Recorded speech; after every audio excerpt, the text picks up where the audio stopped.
General Motors GM so far has been mediocre in delivering her incumbent all-electric Cadillac Lyriq. Whilst it is commonly said, let charity begins home, to many customers GM has been so partial and very dishonoring to home-based fans. For the last quarter of the year 2022, most deliveries happen in China and very little in the US. Does this mean GM has its focus in China than the US and Canada? Make sure to tell us your opinion in the comment section. Before we dive into today's content, to those new, you're welcome to Lyriq Media, and to our returning viewers, great to have you back here on Lyriq Media, where information is key and accuracy is the drive to keep you abreast of the latest information and trending news regarding the EV Lyriq Cadillac and other future EVs from the Cadillac company. So, if you're an enthusiast or owner of these electric vehicles, there's a spot for you on this channel. We function as a family, we listen to your feedback in the comment section and make all of the required videos with the knowledge you need to stay current in the EV industry. If you're new here, please subscribe, like this video, and click the notification bell to stay updated on our latest content. Thank you. Let's get back to today's focus. Cadillac Lyriq deliveries in the United States totaled 36 units in the third quarter of 2022. When ranked by sales volume, Cadillac Lyriq sales in the third quarter of 2022 placed the luxury crossover at the bottom of the luxury D crossover segment. The Tesla Model S maintained its lead with a 20% increase to 54,000 units, while the Audi e-tron came in second with a 397% increase to 1,620 units. The Jaguar I-Pace finished third with 104 units, while the Cadillac Lyriq finished fourth with 36. Because neither the I-Pace nor the Lyriq were available in Q3 2021, a year-over-year comparison was impossible. Cadillac Lyriq sales were minimal during the third quarter of 2022 due to a lack of inventory caused by low production volumes. The 2023 Cadillac Lyriq began production on March 21, 2022, at the GM Spring Hill plant in Tennessee. GM has steadily increased output almost every month since then, producing 2,000 units in October and 2,477 units in November. Although Lyriq assembly rates are increasing, output is still limited by the limited supply of Ultium batteries and Ultium drive motors, despite GM's efforts to increase supply through the Ultium cells plants. While Ultium battery and motor production has already begun at the new Ultium cells plant in Ohio, GM has also received a $2.5 billion loan from the U.S. Department of Energy to fund the construction of 3 additional Ultium manufacturing plants: Ultium cells in Spring Hill, Tennessee, Ultium cells in Spring Hill, Tennessee, and Ultium cells in Spring Hill, Tennessee. Ultium cells in Lansing, Michigan. Ultium cells in New Carlisle, Indiana. Following the completion of these plants, we expect Ultium battery and motor production to skyrocket, enabling significant growth in the luxury electric CUV market.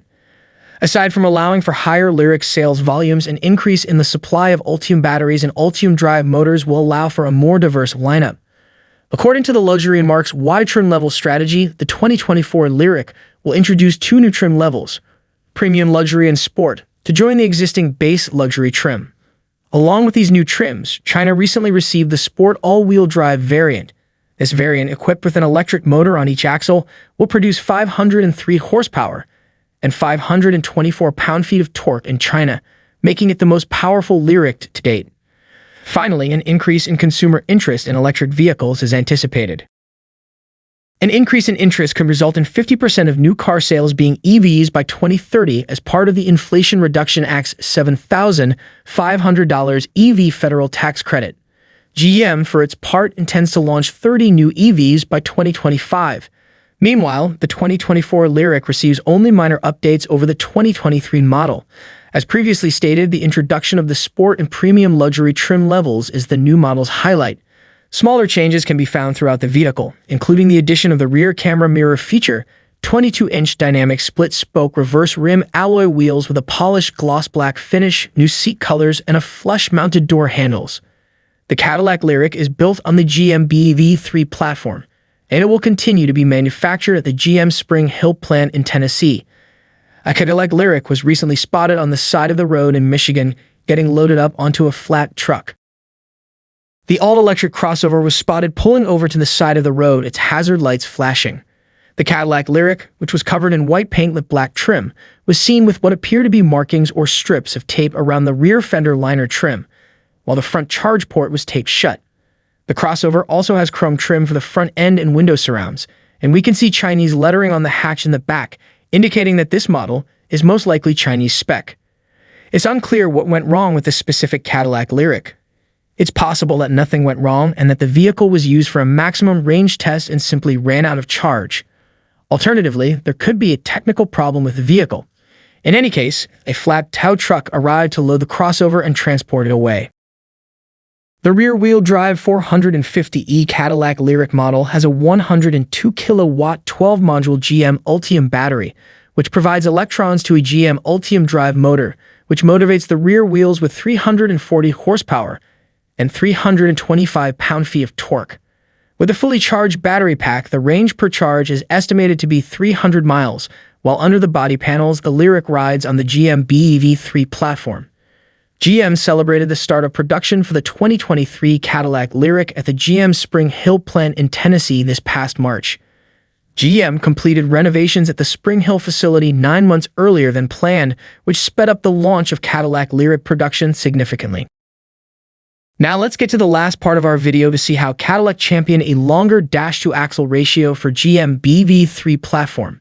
When GM initially set out to define its all-new BEV3 platform, Cadillac didn't wait long to express its desire for a particularly important item, a sufficiently long axle to dash. Automotive enthusiasts also use the phrase long hood to describe this unique physical attribute and appreciate the prominent role that it played in defining the great treasures of the classic car club of America as well as the sensuous post-war era European sports cars and Mitchell or Bordnat or Angel era American personal coupes. Cadillac knows this, particularly the designers who work in its exterior studio. In fact, GM's design center houses a wonderful library that contains one of the world's largest collections of books on the history of the automobile and is available to designers as well as others at GM to freely use. Many do, some undoubtedly to immerse themselves in the glory of Cadillac's past and thus be inspired to envision a future worthy of the marque's highest ideals and grandest traditions. Soon after its inception, BEV3 did indeed add a provision for a second, longer axle to dash in the range of 4 to 6 inches for most future Cadillac electric models and for other future premium vehicles in the future GM EV portfolio. Not surprisingly, the provision received scrutiny during the development of the Cadillac Lyriq, some challenging it for negatively impacting investment, piece cost, weight, turning radius, ease of parking, and plant complexity, and for being unnecessary for component packaging and vehicle functionality. These were proper concerns to raise, and it was proper that they were fully considered and ultimately dismissed, with customer appeal and pricing winning the day. Gordon Bierig, the great automobile designer of the first half of the 20th century, once said that good design is largely a matter of proportion. He would undoubtedly have agreed with Cadillac's advocacy for a longer axle to dash as part of a bold plan to elevate the marque's status within what his generation referred to as the fine car market. One should note that Mr. Bierig did not say that proportion was everything or that a long hood guaranteed good proportion and a short hood prevented it. Proportion is defined by 3 axes, not one, and there are automotive shapes yet to be envisioned, some which may prove key to mass EV acceptance and profitability, including the luxury space. And that's where we wrap things up for today. If you enjoyed the video, then please like and subscribe to help the channel grow and cover more GM EV-related innovations. Don't forget to turn on the bell notification feature to stay current. See you in the next video. Thanks for watching.